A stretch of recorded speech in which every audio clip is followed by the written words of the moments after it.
Now to your old mate Prince Harry, the book, which of course was the tale of woe, the 6 hours of television which we'll never get back. But then there is something that has been an interesting offshoot to all of this. Prince Harry, of course, in part, basically bragged about killing the best part of 25 people while he was serving his country. And now that is being served up as a reason to ignore some of the complaints about the Iranian justice system, Megyn. Mm-hmm. The Iranians just executed a guy who they think was spying for the Brits, a British Iranian guy. And they're unapologetic about it. And they're basically saying, you Brits who are upset about this, who are you to lecture us? You got a member of your royal family who's out there bragging about killing Taliban soldiers as if they're not people, as if they're just chess pieces on a board. They quoted from his book.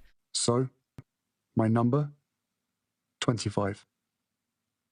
It wasn't a number that gave me any satisfaction, but neither was it a number that made me feel ashamed. And so, look, while the Iranians are bad, the regime is bad. They kill people for being gay. They kill you for protesting. They killed this young woman while she was in custody because she didn't have on the right headscarf. They deny it. This is who they are. There's no question that he gave them a talking point. He gave them a talking point, and it was totally unnecessary. And his only beef in doing in all of this has been, I didn't actually boast about it. This is really the fault of the British press. They said that I boasted about those kills, and that's not true at all. So any danger that's been caused to anybody is the British press's fault, not mine. You know what the Iranians did?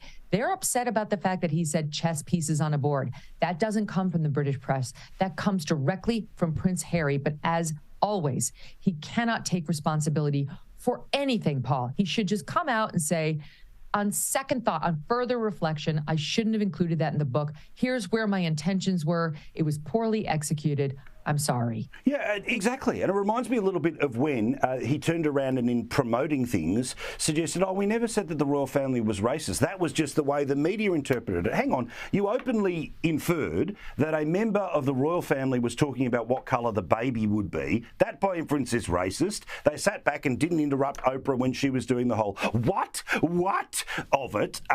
But of course, it was all about the interpretation. And look, here's the thing. I'm fine for people to have their truth, but you've also got to have a little bit of introspection. You've got to be willing to stand up and say, I got it wrong. And even after you've gone through the process of writing a book, he's got to do exactly what you said, which is say, look, I'm sorry, I wish I wrote it differently, shouldn't have said it in interviews, but instead, it's all as you say. It's your fault for seeing that the sky is blue. And you're going, hang on, no, the sky is blue, Harry. Can I just... what you just mentioned about Oprah is so fulfilling to me. Nobody has made this point, and you are so right. It's one of the most irritating parts of their exchange, and one of the parts that makes it so not believable how Harry and Meghan are now saying we never claimed racism. The whole acting job. Meghan Markle is an actress. Yeah. So is Oprah Winfrey. That was all scripted out. If you don't think that was planned and arranged beforehand, you don't understand how Oprah Winfrey does her television show. It's not journalism. It's acting. And so for Meghan to sit there while Oprah was doing the What? They were concerned about how dark your baby, and then Meghan Markle with her doe eyes tearing up like, oh, and now they're like, racism? Who, us? We never said that. No. Let's give them a pass on Oprah for a second. They called 17 million people in Great Britain racists.